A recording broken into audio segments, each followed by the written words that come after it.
Use ಮಾಡ್ತಾ ಇದ್ದೀರಾ ಅಂತ ನಾನು ಕೇಳಕ್ಕೆ ಇಷ್ಟಪಡ್ತೀನಿ. ಯಾಕಂದ್ರೆ ಇದರಲ್ಲಿ ಏನ್ ಇಂಗ್ರೀಡಿಯೆಂಟ್ ಇದೆ ಅಂತ ಯಾರು ನೋಡೋದಿಲ್ಲ. ತಗೊಬರ್ತೀವಿ, ಯೂಸ್ ಮಾಡ್ತೀವಿ, ಜಾಸ್ತಿ ನೊರೆ ಬರಬೇಕು, ಹಲ್ಲು ಕ್ಲೀನ್ ಆಗಬೇಕು. ನಾವು ಬ್ರಷ್ ಯಾಕೆ ಮಾಡ್ತೀವಿ? ನಾವು ಬ್ರಷ್ ಮಾಡೋದೇ ನಮ್ಮ ಹಲ್ಲುಗಳು ಕ್ಲೀನ್ ಆಗಬೇಕು, ಬಾಯಿ ವಾಸನೆ ಬರ್ತಿರೋದು. ಆದ್ರೆ ಇದರಿಂದ ಕ್ಲೀನ್ ಆಗ್ತಾ ಇದೆಯಾ ನಮಗೆ ಗೊತ್ತಿಲ್ಲ ಅಲ್ವಾ? ಅದರಲ್ಲಿ ನಾನು ಇದನ್ನ ತಗೊಂಡು ನಾನು ನಿಮಗೆ ಇದರಲ್ಲಿ ಏನ್ ಇಂಗ್ರೀಡಿಯೆಂಟ್ ಇದೆ ಅಂತ ನಾನು ಹೇಳಕ್ ಇಷ್ಟಪಡ್ತೀನಿ.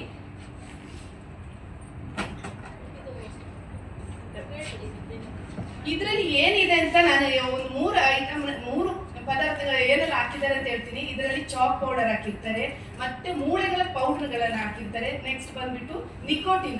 ಇವತ್ತು ಯಾರೆಲ್ಲ ಹೇಳ್ತೀರಾ ನಾನು ವೆಜ್ ಅಂತ, ಇವತ್ತು ಯಾರೆಲ್ಲ ಹೇಳ್ತೀರಾ ನಾನು ಸಿಗರೇಟ್ ಸೇದೋದಿಲ್ಲ ಅಂತ, ಇವತ್ತು ನಾನು ಹೇಳ್ತೀನಿ ನೀವು ಇವತ್ತಿನ ನಾನ್ ವೆಜ್ ಸಿಗರೇಟ್ ಸೇರ್ತೀರಾ ಅಂತ. ಯಾಕಂದ್ರೆ ಇದರಲ್ಲಿ ಹಾಕಿರ್ತಾರೆ ನಿಕೋಟಿನ್ ಅಂಶವನ್ನ ಹಾಕಿರ್ತಾರೆ.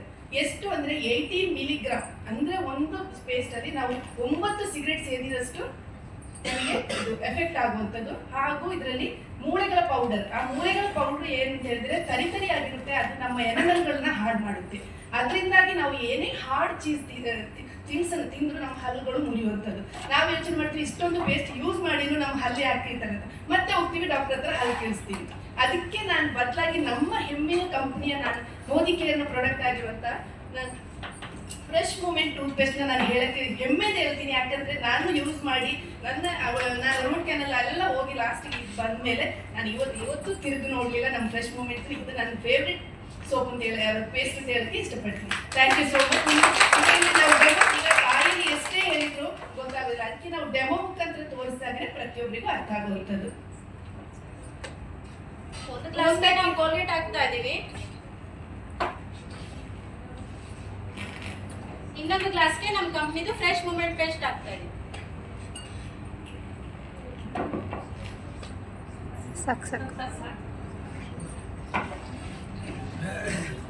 ಇದು ಪ್ರತಿಯೊಬ್ಬರಿಗೆ ಗೊತ್ತಿರುವಂತದ್ದೇ. ಟಿವಿಯಲ್ಲಿ ತೋರಿಸ್ತಾರೆ ಹಾರ್ಪಿಕ್. ಇದು ಏನಕ್ಕೆ ಯೂಸ್ ಮಾಡ್ತಾರೆ? ಟಾಯ್ಲೆಟ್ ಕ್ಲೀನಿಂಗ್ ಅಂತ ಯೂಸ್ ಮಾಡ್ತಾರೆ. ಇದರಲ್ಲಿ ಹಾಕಿರ್ತಾರೆ ಆಸಿಡ್ ಅನ್ನೋದು. ಆಸಿಡ್ ನಾವು ಕೈಯಲ್ಲಿ ಮುಟ್ಟಿದ್ರು ನಮಗೆ ಎಫೆಕ್ಟ್, ಮತ್ತೆ ಟಾಯ್ಲೆಟ್ ಕ್ಲೀನ್ ಮಾಡಿದಾಗೂ ಕಣ್ಣಿಗೆ ಎಫೆಕ್ಟ್ ಆಗುವಂಥದ್ದು. ಅದಕ್ಕೆ ನಾವು ಏನಕ್ಕೆ ಅಂದ್ರೆ ಇದನ್ನ ಯೂಸ್ ತೋರಿಸ್ತಾ ಇರೋದು ಅಂತ ಹೇಳಿದ್ರೆ ಕೆಮಿಕಲ್ ಜೊತೆ ಕೆಮಿಕಲ್ ಹಾಕಿದಾಗ ಯಾವ ತರ ರಿಯಾಕ್ಟ್ ಆಗುತ್ತೆ ಅನ್ನೋದನ್ನ ನಾವು ಡೆಮೋ ಮುಖಾಂತರ ತೋರಿಸ್ತೀವಿ. ಇದು ಕೋಲ್ಗೇಟ್ಗೆ ನಾನು ಹಾಕ್ತಾ ಇರೋದು. ಇದು ಫ್ರೆಶ್ ಮೂಮೆಂಟ್ ಪೇಸ್ಟ್.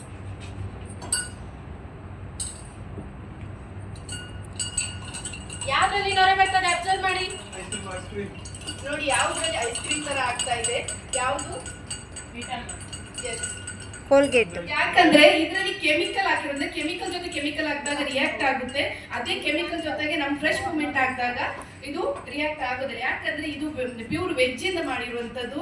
ಇದು ವೆಜಿಟೇರಿಯನ್. ನಾವು ಇದರಲ್ಲಿ ಹಾಕಿರುವಂತದ್ದು ಪ್ಯೂರ್ ವೆಜ್ ಅಂತ ಹಾಕಿರ್ತಾರೆ. ಯಾರಾದ್ರೂ ಹೊಸಬ್ರು ಬಂದ್ರು ನೋಡ್ಬೋದು.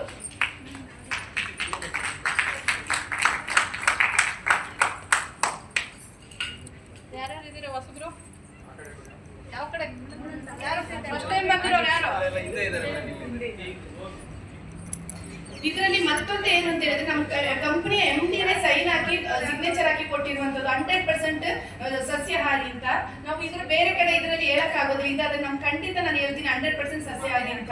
ಮತ್ತೆ ಇದು ನಮ್ಮ ಎನಿಮಲ್ಗಳನ್ನ ಮತ್ತು ವಸಡುಗಳನ್ನ ಸ್ಟ್ರಾಂಗ್ ಮಾಡುತ್ತೆ, ಮತ್ತೆ ಬಾಯಿ ವಾಸನೆ ಬರೋದನ್ನ ಕಡಿಮೆ ಮಾಡುತ್ತೆ, ರಕ್ತ ಬರೋದನ್ನ ಕಡಿಮೆ ಮಾಡುತ್ತೆ, ಮತ್ತೆ ಹಲ್ಲು ನೋವು ಬರೋದನ್ನ ಕಡಿಮೆ ಆಗುತ್ತೆ. ಯಾಕಂದ್ರೆ ನನ್ನ ಎಕ್ಸ್ಪೀರಿಯನ್ಸ್ ನಾನು ಒಂದು ಹೇಳಕ್ ಇಷ್ಟಪಡ್ತೀನಿ. ಹಲ್ಲು ನೋವು ಬಂದಾಗ ಒಂದು ಎಷ್ಟು ತಗೊಂಡು ನಾವು ಎಲ್ಲಿ ಪೇನ್ ಆಗುತ್ತೆ ಅಲ್ಲಿ ಒಂದು ಸ್ವಲ್ಪ ಇಟ್ಟು 5 ನಿಮಿಷ ಇಟ್ರೆ ನಮ್ಗೆ ರಿಯಲಿ ಪೇನ್ ಕಡಿಮೆ ಆಗುತ್ತೆ. ಇದರಿಂದ ನಾನು ಟ್ಯಾಬ್ಲೆಟ್ ಗಿಂತ ಇದನ್ನ ಯೂಸ್ ಮಾಡಿ ಅಂತ ನಾನು ಹೇಳಕ್ ಇಷ್ಟಪಡ್ತೀನಿ. Thank you so much. Next ಬಂದು ನಾವು ಬ್ರಷ್ ಪೇಸ್ಟ್ ಅಂತ ಆಯ್ತು. ನೆಕ್ಸ್ಟ್ ಬಂದು ನಾವು ಬ್ರಷ್ ಮಾಡಲೇಬೇಕು. ಬ್ರಷ್ ಮಾಡೋದಕ್ಕೆ ನಾವು ಮಾರ್ಕೆಟ್ಗಳಲ್ಲಿ ಹಲವಾರು ತರದ ಬ್ರಷ್ಗಳಿವೆ. ಅದರಲ್ಲಿ ಬಂದ್ಬಿಟ್ಟು ಕಲರ್ ನಾವು ಓರಲ್ ಕಂಪ್ನಿ ಹೆಸರು ಹೇಳಕ್ ಇಷ್ಟಪಡೋದಿಲ್ಲ. ಬೇರೆ ಬೇರೆ ವೆರೈಟಿ ಇದೆ. ಅದು ಯಾವ ಮೆಟೀರಿಯಲ್ ಇಂದ ಮಾಡಿರ್ತಾರೆ ಅಂತ ನಾವು ನೋಡೋದಿಲ್ಲ. ಮಕ್ಕಳಿಗಾಗಿ ತರದ ಡಿಸೈನ್ ಪೇಸ್ಟ್ಗಳು ಬ್ರಷ್ಗಳು ಬರುತ್ತೆ, ಅದನ್ನ ತಗೊಳ್ತೀವಿ. ದೊಡ್ಡವರಿಗೂ ಅಷ್ಟೇ ಕಲರ್ ನಾನಂತೂ ಚೂಸ್ ಮಾಡ್ತೀನಿ ಕಲರ್ಫುಲ್ ಬ್ರಷ್ ಬೇಕು ಅಂತ. ಆದ್ರೆ ಅದು ಯಾವ ತರ ಇರುತ್ತೆ ಅಂತ ನಮಗೆ ಗೊತ್ತಿರೋದಿಲ್ಲ. ಇದು ನೋಡಿ, ಇದು ಮಾರ್ಕೆಟ್ ಬ್ರಷ್. ಇದು ಬಿಲ್ಕುಲ್ ಅಂದ್ರೆ ಸ್ಟ್ರಾಂಗ್, ಮೇಲ್ಗಡೆಯಿಂದ ಕೆಳಗಡೆ ಫುಲ್ ಸ್ಟ್ರಾಂಗ್ ಆಗಿರುವಂತ ಹಾರ್ಡ್ ಆಗಿರುವಂತದ್ದು. ಹಾಗೂ ಇದು ಪ್ಲಾಸ್ಟಿಕ್ ಇಂದ ಮಾಡಿರುವಂತದ್ದು. ನಾವು ಈಗಿನ ಕಾಲದ ಎಲ್ಲರೂ ಹೇಳ್ತಾರೆ ಪ್ಲಾಸ್ಟಿಕ್ ಯೂಸ್ ಮಾಡಬಾರ್ದು ಅಂತ. ಆದ್ರೆ ಮೊದಲು ಎಲ್ಲ ಪ್ರತಿಯೊಂದರಲ್ಲೂ ಪ್ಲಾಸ್ಟಿಕ್ ಇರುವಂತದ್ದು. ಇದರ ಬ್ರಿಸ್ಟಲ್ಗಳಾಗ್ಲಿ ಎಷ್ಟು ಹಾರ್ಡ್ ಆಗಿದೆ.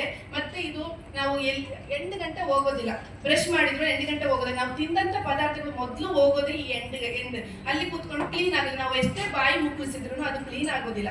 ಅದಕ್ಕೋಸ್ಕರ ನಾವು ಇದನ್ನ ಯೂಸ್ ಮಾಡ್ತೀವಿ, ಮತ್ತೆ ಡೆಂಟಿಸ್ಟ್ ಹತ್ರ ಹೋಗ್ತೀವಿ, ಹಲ್ಲು ಕೀಳ್ಸ್ಕೊಂಡು ಬರ್ತೀವಿ. ಅದಕ್ಕೆ ಬದಲಾಗಿ ನನ್ನ ಕಂಪನಿಯ ನಾನು ಹೇಳಕ್ ಇಷ್ಟಪಡ್ತೀನಿ, ಬ್ರಷ್ ಮೂಮೆಂಟ್ ಟೂತ್ ಬ್ರಷ್. ಇದು ಫ್ಲೆಕ್ಸಿಬಲ್ ಆಗಿರುವಂತದ್ದು ನೋಡಿ, ಅಂದ್ರೆ ರಬ್ಬರ್ ಇಂದ ಮಾಡಿರುವಂತದ್ದು. ಕುಶನ್ ಹ್ಯಾಂಡಲ್ ಅಂದ್ರೆ ನಾವು ಮುಟ್ಟುವ ಇದು ಸಾಫ್ಟ್ ಆಗಿರುವಂತದ್ದು. ಇದರ ಬ್ರಿಸ್ಟಲ್ಗಳು ಅಷ್ಟೇ ಎಷ್ಟೊಂದು ಸಾಫ್ಟ್ ಅಂತ ಹೇಳಿದ್ರೆ, ನಾವು ಪೇಸ್ಟ್ ಇಲ್ಲೇ ಮಾರ್ಕ್ ಮಾಡಿ ಕೊಟ್ಟಿದ್ದಾರೆ. ಇಷ್ಟೇ ಒಂದು ಪೇಸ್ಟ್ ಹಾಕಿ ನಾವು ಬ್ರಷ್ ಮಾಡಿದ್ರು ನಮ್ಗೆ ಬಾಯಲ್ಲಿ ನೊರೆ ಬರೋದು ತುಂಬಾ ಚೆನ್ನಾಗಿ ಸಾಫ್ಟ್ ಆಗಿ ಇದು ಬ್ರಷ್ ಮಾಡ್ಬೋದು. ನೆಕ್ಸ್ಟ್ ಬಂದು ಇದು ಏನ್ ಹೇಳ್ತೀವಿ ನಾವು ಇದನ್ನ ಟಂಗ್ ಕ್ಲೀನರ್ ಆಗಿಯೂ ಮಾಡ್ಬೋದು, ನಾವು ಬ್ರಷ್ ಮಾಡ್ಬೋದು. 3-in-1 ಬೆನಿಫಿಟ್ ಕೊಡುವಂತಹ ಬ್ರಷ್. ನಾಲಿಗೆನೂ ಕ್ಲೀನ್ ಆಗುತ್ತೆ, ಬ್ರಷ್ ಆಗುತ್ತೆ, ಗಮ್ ಮಸಾಜರ್ ಆಗಿ ಸಹ ಕೆಲಸ ಮಾಡುತ್ತೆ. ತುಂಬಾ ಸರ್ಕ್ಯುಲರ್ ಮೋಷನ್ ಅಲ್ಲಿ ನಾವು ಮಾಡಿದಾಗ 8 ಗಂಟೆ ಹೋಗ್ಬೋದು. ಇದನ್ನು ಮಕ್ಕಳು ಸಹ ಯೂಸ್ ಮಾಡ್ಬೋದು.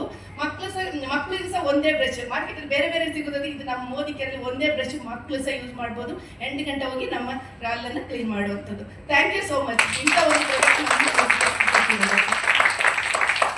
ನೆಕ್ಸ್ಟ್ ಬಂದು ನಮ್ದು ಬ್ರಷ್ ಪೇಸ್ಟ್ ಆಯ್ತು, ಬ್ರಷ್ ಆಯ್ತು. ನೆಕ್ಸ್ಟ್ ಬಂದು ಬಾಡಿ ಕ್ಲೀನ್, ಸ್ನಾನ ಮಾಡ್ಲೇಬೇಕು. ಸ್ನಾನ ಮಾಡಬೇಕಂದ್ರೆ ನಮ್ಗೆ ಸೋಪ್ ಬೇಕೇ ಬೇಕು. ಸೋಪ್ ಯೂಸ್ ಮಾಡೋದು ಮಾರ್ಕೆಟ್ ಅಲ್ಲಿ ಹಲವಾರು ತರದ ಸೋಪ್ಗಳು ಬರುತ್ತೆ. ಅದರಲ್ಲಿ ಒಂದು ನಾವು ಚೂಸ್ ಮಾಡಿರೋದು ಈ ಸೋಪ್. ಹೆಸರು ಹೇಳಕ್ ಇಷ್ಟಪಡೋದಿಲ್ಲ, ಆದ್ರೂ ಈ ಸೋಪ್ ಯೂಸ್ ಮಾಡ್ತಾ ಇದ್ದೀವಿ. ಹೈ ಕ್ವಾಲಿಟಿ ಅಂತ, ಯಾಕಂದ್ರೆ ಮಾಯಿಶ್ಚರೈಸರ್ ಇದೆ, ಒಳ್ಳೆ ಸ್ಮೆಲ್ ಇದೆ ಅಂತ. ಆದ್ರೆ ನಿಮ್ಗೆ ಪ್ರಾಕ್ಟಿಕಲ್ ಆಗಿ ನಾವು ತೋರಿಸ್ದಾಗ ನಿಮಗೆ ಗೊತ್ತಾಗುವಂಥದ್ದು. ಇದು ನಮ್ಮ ಕಂಪನಿಯ ಸಾಫ್ಟ್ ವಾಶ್ ಪರ್ಲ್ ಅಂತ, ಅಂದ್ರೆ ಮುತ್ತು ಅಂತಾನೆ ಹೇಳಕ್ ಇಷ್ಟಪಡ್ತೀನಿ. ಯಾಕಂದ್ರೆ ಒಳ್ಳೆ ಫ್ರೆಗ್ರೆನ್ಸ್ ಇರುವಂತಹ ಸೋಪ್. 3-in-1 ಬೆನಿಫಿಟ್ ಅಂದ್ರೆ ನಾನು 5 ತರ 3-in-1 ಅಂತ ಹೇಳಕ್ ಇಷ್ಟಪಡ್ತೀನಿ. 5-6 ತರ ಬೆನಿಫಿಟ್ ಕೊಡುವಂಥದ್ದು. ಯಾಕಂದ್ರೆ ಕೊಳೆ ಹೋಗುತ್ತೆ, ನೊರೆ ಹೋಗುತ್ತೆ, ಒಳ್ಳೆ ಸ್ಮೆಲ್, ಒಳ್ಳೆ ಬಾಳಿಕೆ ಬರುವಂಥದ್ದು. ಒಂದು ಮನೆಯಲ್ಲಿ 4 ಸೋಪ್, ಒಂದು ತಿಂಗಳಿಗೆ 4 ಸೋಪ್ ಯೂಸ್ ಮಾಡೋದ್ರ ಬದಲು ನಾವು 2 ಸೋಪ್ನ ಯೂಸ್ ಮಾಡ್ಬೋದು. ತುಂಬಾ ಬಾಳಿಕೆ ಬರುವಂಥದ್ದು. ಯಾವ ತರ ರಿಸಲ್ಟ್ ಕೊಡುತ್ತೆ ಅಂತ